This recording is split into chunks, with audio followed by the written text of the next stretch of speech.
Le journal de 7h, soyez les bienvenus, très bon réveil si vous nous rejoignez sur la chaîne Info en ce vendredi 22 juin. Et la matinale continue avec d'abord ces petits ajustements au gouvernement Ayrault.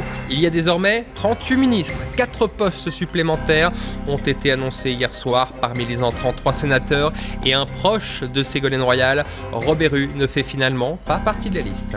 Premier chantier de ce gouvernement, trouver 10 milliards d'euros pour boucler le budget 2012. Et c'est dans ce contexte que les Échos annoncent une hausse du SMIC qui sera finalement limitée à 2%. Il s'agit de ne pas trop alourdir le coût du travail pour les PME. Et puis malgré un temps parfois orageux, la fête de la musique a battu son plein partout en France à l'occasion des 30 ans de la manifestation. Et après la musique, on célèbre aujourd'hui l'archéologie. Reportage en fin de journal. Et la météo, justement, les orages, eh bien, ils se sont éloignés. Ils laissent place à un temps plus calme avec des éclaircies. Encore quelques averses de la Bretagne au nord et aux Ardennes. Les températures encore un peu fraîches. Elles vont de 8 à 23 degrés ce matin, de 17 à 31 cet après-midi. On va donc commencer ce journal avec la politique. Et d'abord, ce qui devait être une promesse phare très attendue de François Hollande, le coup de pouce au SMIC. Eh bien, il sera finalement très limité. D'après les Échos ce matin, le salaire minimum va augmenter de 2%. Il ne faut pas déstabiliser les petites et moyennes entreprises, dit le gouvernement. On fait le point avec Simon Ricotti. François Hollande l'avait promis durant sa campagne, le fameux coup de pouce appliqué au SMIC ne devrait finalement pas dépasser les 2% d'augmentation. Petite subtilité, par tradition, le SMIC augmente tous les 1er janvier pour se calquer sur l'inflation, soit pour 2013, 1,4%. Le cadeau du gouvernement Ayrault constitue en réalité un avaloir sur cette revalorisation et le véritable coup de pouce ne représentera finalement que 0,6%.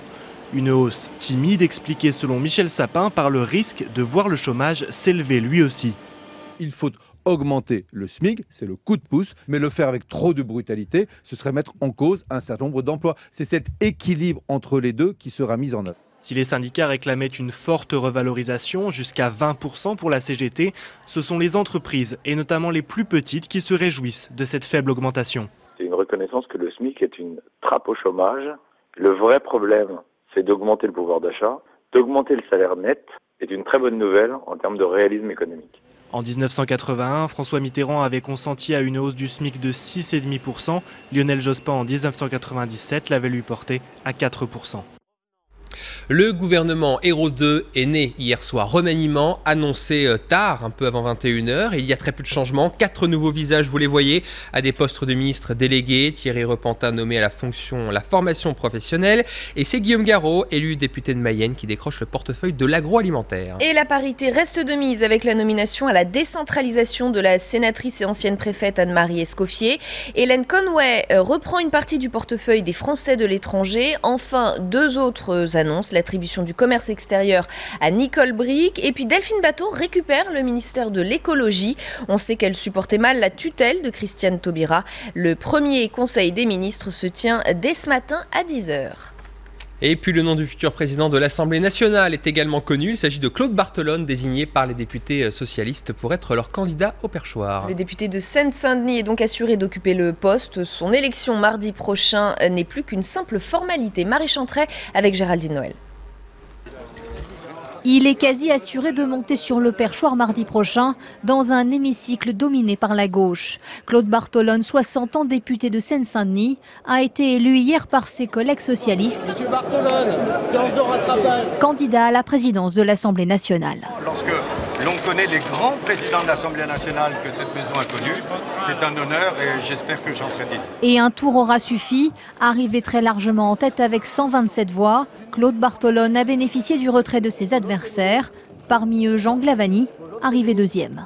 Mon éducation fait que, voilà, quand on perd, quoi. Et donc, le premier tour, certes, me donnait le droit d'aller au 2e tour, mais l'écart était tel que je considérais qu'il n'y avait quasiment aucune chance de gagner. À tout prix, donner l'image d'une famille socialiste unie où il y a consensus. Elisabeth Guigou, qui aurait pu devenir la première femme de l'histoire présidente de l'Assemblée nationale, garde le sourire. Moi, je ne regrette pas de m'être engagée là-dedans. Je trouve que ça méritait, si vous voulez, la cause des femmes. Ici à l'Assemblée, mais ailleurs, dans la société, ça méritait de le faire. Et ce que nous avons fait aujourd'hui, c'est de montrer la force du groupe socialiste et du groupe majoritaire au Français. Et à peine installés, les députés ne devraient pas chômer. Ils siégeront en session extraordinaire du 3 juillet au 2 août, avec un calendrier très chargé. En politique, toujours à la veille du Conseil fédéral d'Europe Écologie Les Verts, où Cécile Duflot va quitter ses fonctions de la tête du parti, Daniel Cohn-Bendit attaque sévèrement le mouvement qu'il a cofondé, c'est-à-dire dans Libération ce matin. Il avait déjà qualifié Cécile Duflot d'apparatchik. Cette fois, il parle de chef de clan. Il déplore l'arrivisme des leaders verts et met en cause des dérives. L'eurodéputé menace même de quitter un parti dont l'image est devenue, selon lui, détestable. La question a fait polémique lors des 2 derniers scrutins, c'est celle de l'heure de fermeture des bureaux de vote. En effet, le décalage province-grande ville et la diffusion des résultats partiels via les réseaux sociaux a considérablement changé la donne. Du coup, le Conseil constitutionnel propose d'harmoniser les horaires. On fait le point avec Xavier de Giacomoni, Géraldine Noël et Stéphanie Roch. 19h, 19h30, 20h, ce sera au ministère de l'Intérieur de trancher pour l'horaire. Mais pour le Conseil constitutionnel, il est clair que tous les bureaux de vote doivent fermer à la même heure. Pour les petites communes, il sera de toute façon compliqué de garder les bureaux de vote ouverts plus longtemps. Au moins, il y a une lisibilité pour tout le monde. Je pense qu'il y aura peut-être davantage de respect sur la diffusion de certaines informations. Qu'on soit dans les petits villages ou dans les très grandes villes, tout le monde à 19h, ça me paraît la meilleure des choses parce que ça permet que tous les électeurs soient à égalité et ça évite les tentations des médias, des sites internet, des réseaux sociaux de diffuser des résultats alors que c'est interdit et qu'il y a encore des gens qui n'ont pas voté. Si les bureaux ferment plus tard dans la plupart des 36 000 communes de France, ils pourraient aussi ouvrir plus tard. Et s'il faut fermer les bureaux de vote à 20h aussi dans les villages, à ce moment-là, on pourrait proposer d'ouvrir les bureaux qu'à 10h dans les villages pour qu'ainsi on garde les horaires qui étaient prévus auparavant. Le sujet n'a en tout cas pas fini de faire couler beaucoup d'encre d'ici aux prochaines élections, les municipales en 2014. Cérémonie nationale ce matin à 9h à Hyères en hommage aux 2 femmes gendarmes tuées par balle dimanche dernier à Colombrières dans le Var. Le ministre de l'Intérieur Manuel Valls sera présent et pour la première fois, la population sera officiellement accueillie dans toutes les gendarmeries de France. Un message officiel identique sera lu dans chaque unité et 1 minute de silence sera observée. À l'agenda également de ce vendredi, ce mini-sommet à Rome qui regroupe les dirigeants de l'Italie, la France, l'Allemagne, l'Espagne.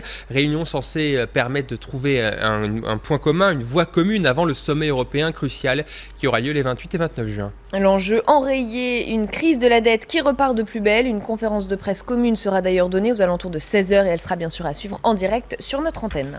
Au chapitre économie, la sanction de Moody's est tombée hier soir et elle est sévère.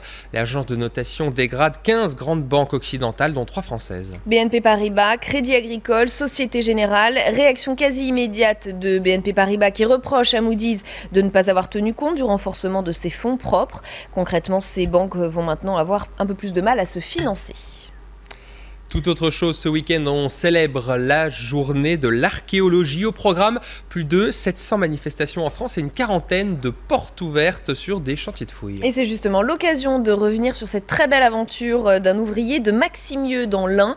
Travaillant sur un chantier, l'homme a découvert un trésor d'une valeur inestimable. Reportage Christophe Buisine. La découverte date d'1 semaine, mais elle a été tenue secrète jusque-là. Ce terrassier qui souhaite conserver l'anonymat travaille sur ce chantier de construction d'une habitation.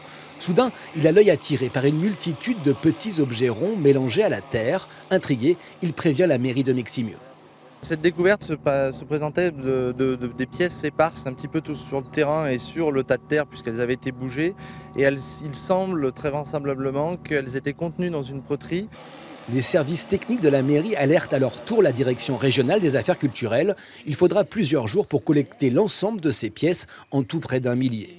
Les premières analyses montrent qu'elles sont en bronze et datent de l'époque romaine, du IIIe siècle après Jésus-Christ. On sait d'où elles proviennent et qu'on a au moins le contexte archéologique, ce qui est exceptionnel puisqu'en fait la plupart des trésors qui nous parviennent sont généralement déjà dispersés ou c'est des données assez anciennes.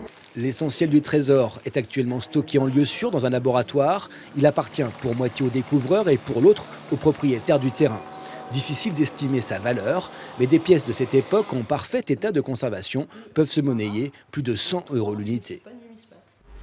Et puis, faute d'avoir pu célébrer l'été hier, parce que le temps n'était pas vraiment de la partie. Non, en effet. On a fêté la musique, notamment un peu partout en France, et puis notamment à Paris, évidemment. Place des Vosges, c'était l'un des temps forts de la soirée. On y a mélangé danse, musique et message environnemental. Vous voyez ici le concert des chansonniers de l'air du temps, qui ont parlé avec humour des grands problèmes écologiques du moment.